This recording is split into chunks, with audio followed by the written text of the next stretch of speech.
Hello friends, welcome to एडुचिरन। मैं हूं सुशांत। आज के इस लेक्चर में हम शुरू करने जा रहे हैं एक नई सीरीज। जो हमारा पहला सीरीज है वो है डीएनए और जेनेटिक मटेरियल के ऊपर बेस्ड।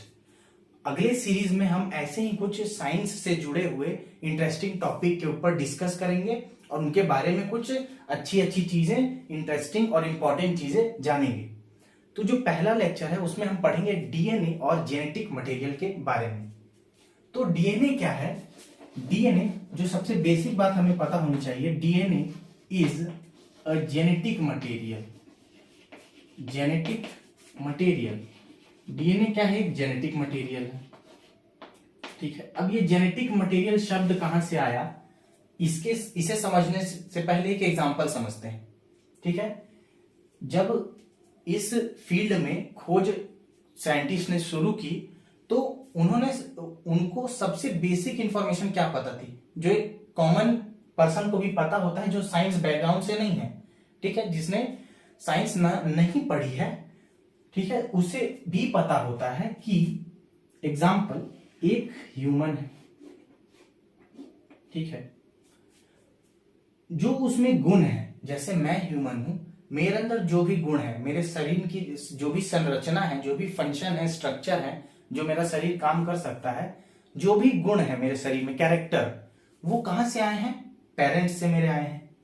तो ऑफस्प्रिंग, ऑफस्प्रिंग मतलब बच्चे को ऑफस्प्रिंग कहते हैं बायोलॉजिकल लैंग्वेज में। वो कहां से आए हैं? जो भी कैरेक्टर्स हैं, पेरेंट्स से आए हैं। और अगर मेरे जो भी गुण हैं शरीर में, जो भी शरीर की संरचना है, जो भी गुण हैं, वो मेरे पेरेंट्स से आए हैं, तो ये बात तय है कि मैं अपने पेरेंट्स के जैसे दिखता हूं, तभी तो वो गुण मेरे अंदर आए हैं, तभी मैं अपने पेरेंट्स के जैसे दिखता हूं। और ज्यादा ब्रॉड बात करें तो ह्यूमन दूसरे ह्यूमन के जैसे दिखता है। मेरे पेरेंट्स भी ह्यूमन है तो मैं भी ह्यूमन हूं। ठीक है, मेरे पेरेंट्स ह्यूमन है, मैं भी ह्यूमन हूं। जो भी गुण है वो कहां से आते हैं? इंसान के अंदर, ह्यूमन के अंदर, उसके पेरेंट्स से आते हैं। वैसे ही कोई और ऑर्गेनिज्म का एग्जांपल ले लीजिए, जैसे कि एक एलिफेंट है। एक एलिफेंट है एग्जांपल के लिए, तो जो उसके अंदर गुण है वो उसके पेरेंट्स से आएंगे। ठीक है, एक एलिफेंट के अंदर जो गुण है वो उसके पेरेंट्स से आएंगे, एक ह्यूमन के अंदर जो गुण है वो उसके पेरेंट्स से आएंगे। तो मिला जुला के बात यह है कि जो भी लिविंग ऑर्गेनिज्म है, ठीक है, उसके गुण कहां से आ रहे हैं? उसके पेरेंट्स से आ रहे हैं। लिविंग ऑर्गेनिज्म की बात हो रही है, तो उसके गुण जो भी हैं, उसके शरीर की जैसे संरचना है, ठीक है, वो कहां से आ रहे हैं? उसके पेरेंट्स से आ रहे हैं। कौन लेके आ रहा है? अभी हम जानते हैं जो लेके आ रहा है गुण इंफॉर्मेशन के रूप में, वो है डीएनए, जो कि एक जेनेटिक मटेरियल है। आज के जमाने में हम ये जान रहे हैं कि पेरेंट्स से ऑफस्प्रिंग क्या ट्रांसफर होता है, जिसके कारण पेरेंट्स ऑफस्प्रिंग एक जैसे दिखते हैं, गुण भी एक जैसे होते हैं। ठीक है, जैसे कि बालों के रंग, आंख के अंदर जो प्यूपिल है, पुतलियां, उसका रंग, ठीक है, और भी बहुत सारे हम देखेंगे कि और भी बहुत सारे गुण हैं जो कि पेरेंट्स से बच्चों में आते हैं। ठीक है, तो ये जो गुण हैं, कैरेक्टर्स हैं, वो पेरेंट्स से बच्चों में आते हैं। कौन लेके जाता है? तो अभी के लिए समझिए कौन लेके जाता है? Genetic material. हम देखेंगे कि कैसे साइंटिस्ट ने पता किया कि जेनेटिक मटेरियल ही वो चीज है जो कि गुणों को पेरेंट्स से ऑफस्प्रिंग में लेकर जाता है। ठीक है, तो चलिए उसके बारे में ही पढ़ते हैं। तो सबसे पहले ये जानिए कि साइंटिस्ट को ये बेसिक चीज पता थी कि पेरेंट्स से ऑफस्प्रिंग में गुण जाते हैं, मां बाप से बच्चों में गुण जाते हैं। अब कौन लेके जाता है, क्या प्रोसेस है, वो कैसे समझा जाए? तो मैं यहां समझाता हूं। एक पेरेंट है, ये उसका ऑफस्प्रिंग है। ठीक है, पेरेंट, ऑफस्प्रिंग। सबसे पहले क्या सिमिलरिटी दिखती है एक देखने में? ह्यूमंस है, मानव है दोनों, और लिविंग ऑर्गेनिज्म है, जीवित है। लिविंग ऑर्गेनिज्म है, इसका मतलब क्या? लिविंग ऑर्गेनिज्म मतलब पूरा उनका शरीर, बॉडी सेल से बना है। किससे बना है? सेल से। सेल, कोशिका, सेल से बना है। मेरा पूरा बॉडी सेल से बना है। मैं क्या हूं? बेसिकली क्लस्टर ऑफ सेल, करोड़ों लाखों करोड़ों सेल मिलके एक ऑर्गेनिज्म बनाता है। वैसे ही पेरेंट भी लाखों करोड़ों सेल का बना हुआ है, ऑफस्प्रिंग भी लाखों करोड़ों सेल का बना हुआ है। तो लाखों करोड़ों सेल को पढ़ने से अच्छा है सबसे एक सेल पे फोकस करें, क्योंकि सेल का ही समूह तो है। अगर भीड़ में सब चीज एक ही तरह का है, आपको पूरे भीड़ के बारे में समझना है तो किसी एक को पॉइंट कर लीजिए, उसके बारे में पढ़ लीजिए। तो सेल के बारे में पढ़ा गया। सेल के बारे में पढ़ा गया तो ये देखा गया कि सेल के अंदर भी न्यूक्लियस होता है। न्यूक्लियस सेल के अंदर, जो कि सेल को कंट्रोल करता है। सेल का मालिक कौन होता है? Head, nucleus. और न्यूक्लियस मालिक कैसे बनता है? क्योंकि न्यूक्लियस के अंदर क्या होता है? Genetic material. जेनेटिक मटेरियल किसके अंदर होता है? न्यूक्लियस के अंदर। न्यूक्लियस होता है सेल में। क्योंकि जेनेटिक मटेरियल न्यूक्लियस के अंदर है तो न्यूक्लियस सेल को कंट्रोल करता है। देखिए, जेनेटिक मटेरियल न्यूक्लियस के अंदर है, ठीक है, तो जेनेटिक मटेरियल न्यूक्लियस के अंदर है, इसीलिए न्यूक्लियस सेल को कंट्रोल करता है। या सीधा कहूं तो जेनेटिक मटेरियल सेल को कंट्रोल करता है। और जब जेनेटिक मटेरियल सेल को कंट्रोल करता है, ऐसे ही इसके आसपास बहुत सारे सेल्स होंगे जिसके अंदर न्यूक्लियस होगा और जिसके न्यूक्लियस में जेनेटिक मटेरियल होगा। तो सिंपल सीधे तरीके से कहूं तो जेनेटिक मटेरियल पूरी बॉडी को कंट्रोल करता है। समझ में आया? मैंने एक सेल को पढ़ा, एक सेल के अंदर न्यूक्लियस था, उसके अंदर जेनेटिक मटेरियल। न्यूक्लियस सेल को कंट्रोल करता है। कैसे कंट्रोल कर पाता है? पढ़ेंगे। जेनेटिक मटेरियल है उसके पास, इसीलिए कंट्रोल कर पाता है।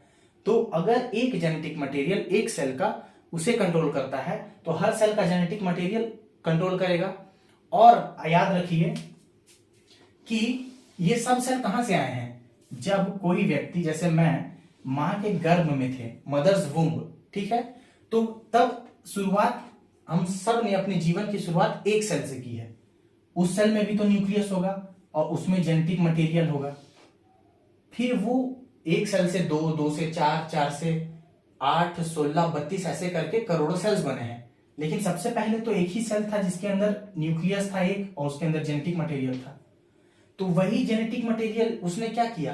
पूरे मुझे बनाया है। तो सब जेनेटिक मटेरियल क्या है? हर सेल में सेम है, ठीक है। वो तो अलग है कि जगह बदल जाती है तो फंक्शन बदल जाते हैं। यहाँ के सेल के जेनेटिक मटेरियल का फंक्शन अलग है, यहाँ के सेल के जेनेटिक मटेरियल का फंक्शन अलग है। जेनेटिक मटेरियल सेम है पर जेनेटिक मटेरियल के अलग अलग भाग एक्टिवेट होकर अलग अलग फंक्शन परफॉर्म करते हैं, ठीक है। तो इससे समझ में आया कि जेनेटिक मटेरियल कंट्रोल करता है। अब प्रूफ देने की बारी थी कि भाई जेनेटिक मटेरियल तो कंट्रोल करता है, आपने बताया, तो प्रूफ देने का सिलसिला कहां से शुरू हुआ? जेनेटिक्स में आप एक साइंटिस्ट के बारे में बहुत सुनते हैं, मेंडल। मेंडल ने पी प्लांट, मटर के पेड़ पे एक्सपेरिमेंट परफॉर्म किया, ठीक है, और उन्होंने कहा कि गुण जो है पेरेंट्स से ऑफस्प्रिंग, माता पिता से बच्चों में जाते हैं पर एक इकाई, यूनिट में होके। यूनिट ऑफ इनहेरिटेंस, विरासत की इकाई। इनहेरिटेंस मतलब विरासत, भाई आप इनहेरिटेंस मतलब जो माता पिता से आपको मिल रहा है, और यूनिट मतलब इकाई, मतलब एक छोटा भाग, सबसे छोटा भाग, उसे कहते हैं यूनिट। तो यूनिट ऑफ इनहेरिटेंस, ठीक है। मेंडल ने कहा कि माता पिता से बच्चों में गुण एक जैसे हैं, तो वो गुण कैसे जाते हैं? वो जाते हैं यूनिट ऑफ इनहेरिटेंस के रूप में, जो कैरेक्टर या गुण, उसी को आज के जमाने में कहा जाता है जीन। तो मेंडल सीधा सीधा ये कह रहे थे कि माता पिता से बच्चों में जीन ट्रांसफर होता है, ठीक है। जीन ही है जो कि सब सूचना लेके जाता है गुण का, और वो फिर जो गुण माता पिता में वही गुण बच्चों में दिखते हैं। तो इसने कहा जीन। अब सवाल ये आया कि जीन किस चीज का बना है, ठीक है, किस चीज का बना है? तो मैंने बताया सेल है, सेल के अंदर न्यूक्लियस है, न्यूक्लियस के अंदर जेनेटिक मटेरियल है। हमें ये तो पता चल गया कि कोई मटेरियल है न्यूक्लियस में, कोई मटेरियल है न्यूक्लियस में जो कि पूरे सेल को, या कहा जाए कि पूरे बॉडी को, ह्यूमन को कंट्रोल करता है और उसके आने जो बच्चे आएंगे उनको भी वो ट्रांसफर होता है। वही जेनेटिक मटेरियल माता पिता से बच्चों में जाता है और फिर जैसे माता पिता के गुण है वही गुण बच्चों में दिखाई देते हैं। तो ये तो पता चल गया कि कोई जेनेटिक मटेरियल है, पर वो क्या चीज है ये भी पता करना बहुत जरूरी था।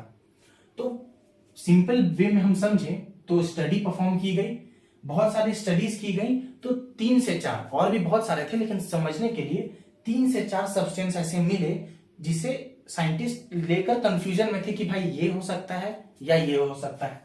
तो वो थे डीएनए, ठीक है, प्रोटीन,